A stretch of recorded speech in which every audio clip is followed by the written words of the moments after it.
எல்லோருக்கும் வணக்கம்.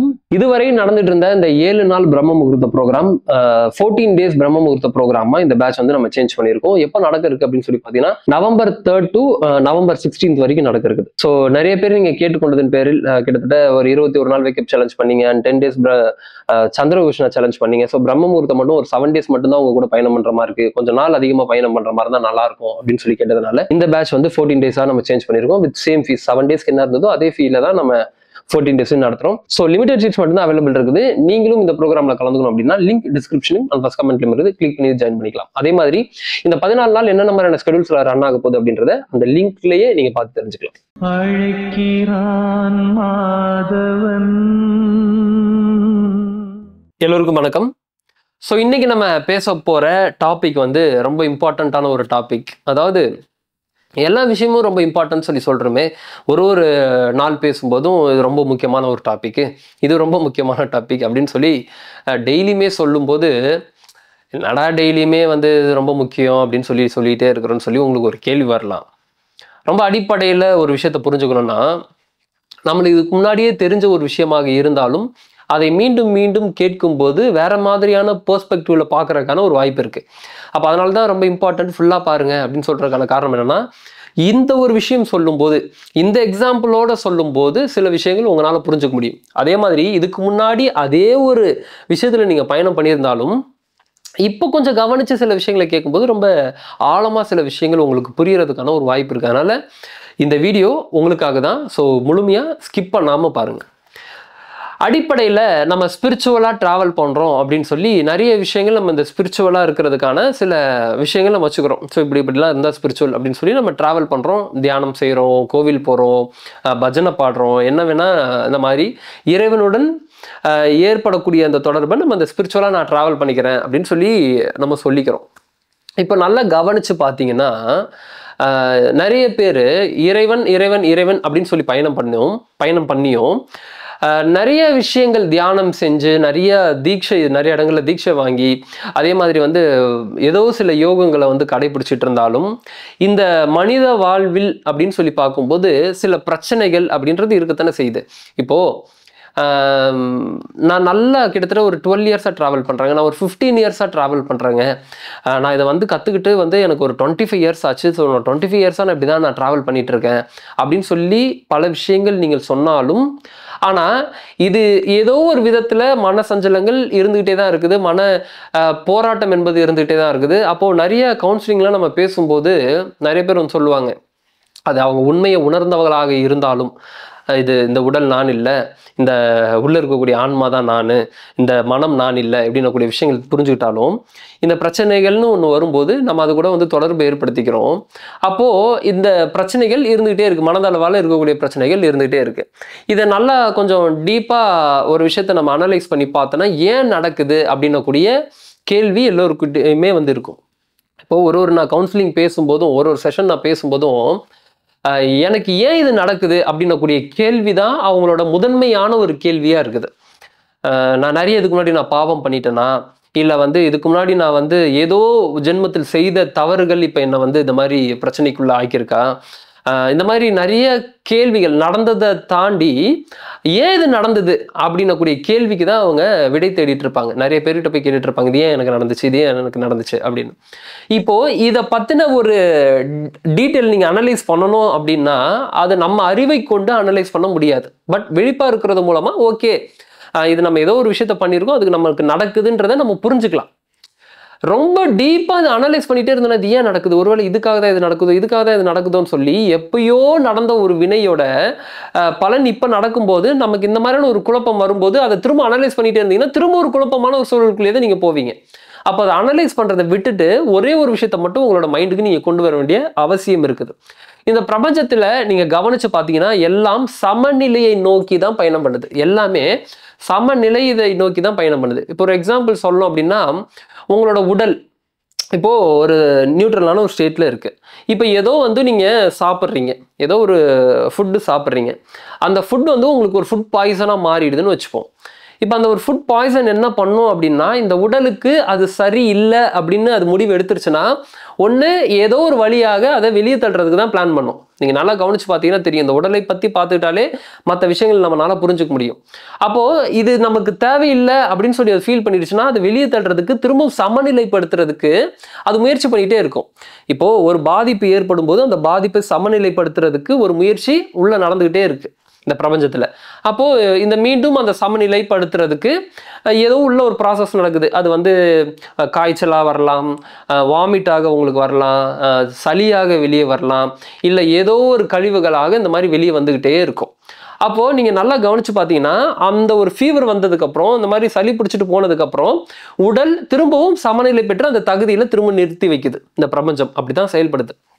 அப்போ இதே மாதிரி தான் நீங்கள் எது எடுத்துக்கிட்டீங்கனாலும் இந்த உலகத்தில் சமநிலை பெறுவதற்காக அது முயற்சி செஞ்சுக்கிட்டே இருக்கும். இப்போ கோவிட் டைம் நீங்கள் எடுத்துக்கிட்டீங்க அப்படின்னா, ரொம்ப மாசுபட்டுருச்சு அப்படின்றதுனால, இந்த பூமி ரொம்ப மாசுபட்டுருச்சுன்றதுனால, இது வந்து மனிதர்கள் ஏற்படுத்தினதுங்க அப்படின்னு நீங்கள் சொன்னாலும், அது அந்த மனிதர்கள் மூலமாக இந்த இயற்கை அதை ஏற்படுத்தியிருக்கு. அப்போ என்னன்னா, யாரையும் வெளியே வர விடாமல் ஒரு 2 வருஷம் 3 வருஷம் டோட்டலாக உள்ள ஒடுக்கி உட்கார வச்சதில்ல. மொத்த உலகத்தையும் சும்மா இருங்கடானா சும்மா இருக்க மாட்டோம். கண்டிப்பாக எப்படி 144 தடை உத்தரவு போட்டால் கூட வெளியே சுற்றிட்டு தான் இருக்கான். அப்போது இந்த சமநிலை பெறுவதற்கு அந்த இயற்கையே ஒரு முடிவு எடுக்குது. அப்போ என்ன பண்ணுதுன்னா, ஓகே இந்த மாதிரியான சில ப்ராப்ளம் நடந்துருச்சா, இவங்க எல்லாரையும் கொஞ்ச நாள் அப்படியே நம்ம ஆஃப் பண்ணி வச்சுருந்தோன்னா திரும்பவும் வந்து புதுப்பிச்சுக்க முடியுன்றதுக்காக, அந்த சமநிலைப்படுத்த முடியுன்றதுக்காக அந்த ஒரு கோவிட்ன்ற ஒரு டைம் வந்து வந்துச்சு. அப்போ அந்த கொரோனா வைரஸ் வந்து பரவுச்சு. அப்போது எல்லாரும் அடங்கி ஒடங்கி நம்ம வந்து வீட்டுக்குள்ளேயே உட்காந்துருந்தோம். திரும்பவும் அது வந்து ரீக்ரியேட் பண்ணிக்கிச்சு. என்னென்ன விஷயங்கள்லாம் வந்து திரும்ப சமநிலைப்படுத்துகிறோமோ அதை சமநிலைப்படுத்திக்கிச்சு. சமநிலைப்படுத்தினதுக்கப்புறம் திரும்ப இயக்கத்துக்குள்ளே கொண்டு வந்துடும்.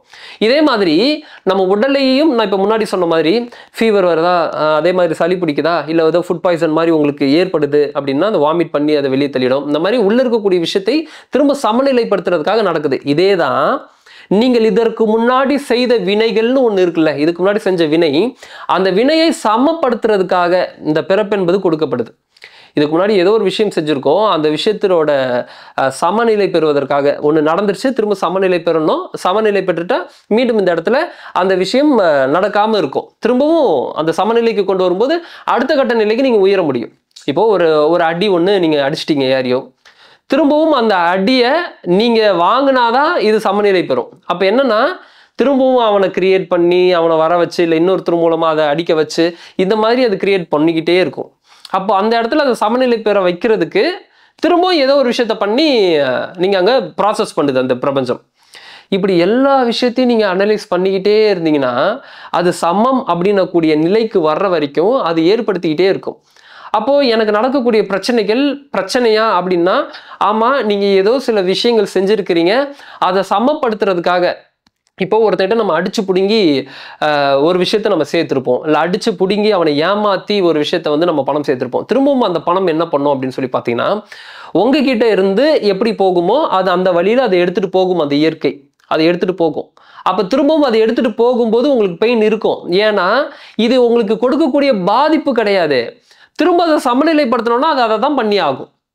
இப்போது ஒரு விஷயம் சிம்பிளாக சொன்னால் புரிஞ்சுக்கலாம். உங்களுக்கு காலில் அடிபட்டுச்சு, முட்டியில் இப்போ அடிப்படுது, காலில் அடிப்படுதுன்னா நம்ம தொடையை சுற்றி வந்து நெறி கட்டுறதுன்னு சொல்லுவோம். நெறி கட்டும். அந்த இடம் வந்து ஒரு மாதிரி பெயினாக இருக்கும். என்ன காரணம்னா, அந்த இடத்துல வந்து உடம்பே இதை தாண்டி அந்த பாக்டீரியா, கெட்ட பாக்டீரியா உள்ளே போகக்கூடாது அப்படின்றதுக்காக அந்த இடத்துல அது ப்ரொடெக்ட் பண்ணுது.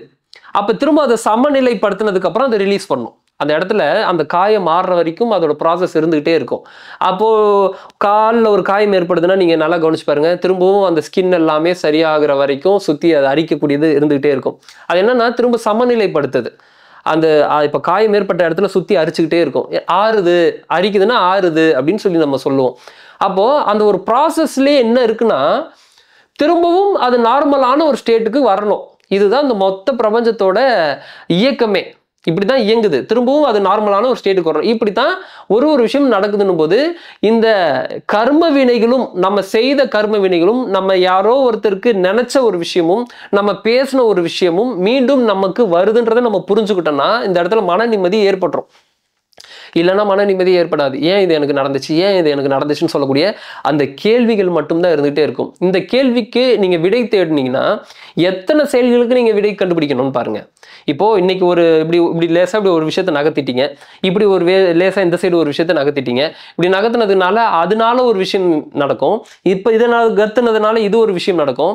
இப்போ ஏதோ ஒரு விஷயம் நடக்கும்போது இது நகர்த்தினதுனாலயா இல்லை அதை நகர்த்தினதுனாலயா அப்படின்னு சொல்லி ஒரு குழப்பத்துக்குள்ளே நீங்கள் போகாமல் ஏதோ நகர்த்திருக்கோம் ஏதோ நடக்குது அப்படின்னக்கூடிய நிலையில் நீங்கள் நின்றுட்டீங்கன்னா, நீங்கள் இறைவனை சரணாகதி அடைஞ்சிட்டிங்கன்னா நீங்கள் அப்படியே கொஞ்சம் ஃப்ரீ ஆகிடுவீங்க. இல்லைன்னா திரும்ப திரும்ப திரும்ப திரும்ப உங்களுக்கு ஒரு குழப்பமான ஒரு நிலை தான் உருவாகும். அப்போது அடிப்படையில் நம்ம புரிஞ்சுக்க வேண்டியது என்னன்னு அப்படின்னா, இந்த இயற்கை சமப்படுத்துவதற்காக ஒரு சமநிலைக்காக தான் இயங்குது அப்படின்றத நம்ம தெரிஞ்சுக்கிட்டோம்னா இந்த பிறப்பை பற்றின ரகசியமும் சரி, இந்த ஏன் நடக்குதுன்னு கூடிய கேள்விக்கான ஒரு பதிலையும் சரி நம்ம வந்து தெரிஞ்சுக்கலாம். ஸோ இந்த ஒரு விஷயத்தை தான் நான் உங்ககிட்ட பகிர்ந்துக்கணும் அப்படின்னு சொல்லி ஆசைப்பட்டேன். நீங்கள் வேணால் இன்னிலேருந்து கவனிச்சு பாருங்கள், எந்தெந்த விஷயம்லாம் நடக்குதோ இதுக்கு ஏன் சமநிலைப்படணும் அப்படின்றது நீங்கள் யோசிச்சு பாருங்கள். இது சமநிலைப்படுத்துறது எப்படி சமநிலைப்படுத்துதுன்னு சொல்லி நீங்கள் யோசிச்சு பாருங்கள். அப்போ உங்களுக்கு ஒரு விஷயம் நல்லா புரிஞ்சுக்க முடியும். எல்லாமே இந்த சமநிலைக்காக தான் ஓடுதுன்றதை நீங்கள் புரிஞ்சுக்க முடியும். ஸோ மீண்டும் இதே மாதிரி இன்னொரு வீடியோ பதிவில் சந்திக்கிறேன். நன்றிகள், வணக்கம். அனைவருக்கும் வணக்கம். என் பெயர் லலிதா. திருமாறன் தம்பியோடைய இந்த 21 நாள் பயிற்சியை பண்ணேன். இந்த பயிற்சியை பண்ணாததுக்கு முன்னாடி ஏதோ ஒரு ஃபேமிலி ஸ்ட்ரெஸ்னால் எப்போவுமே எதை பார்த்தாலும் பயமாக இருக்கும், ரொம்ப அழுவேன். இதெல்லாம் என் மனசை ரொம்ப பாதிச்சிருந்தது.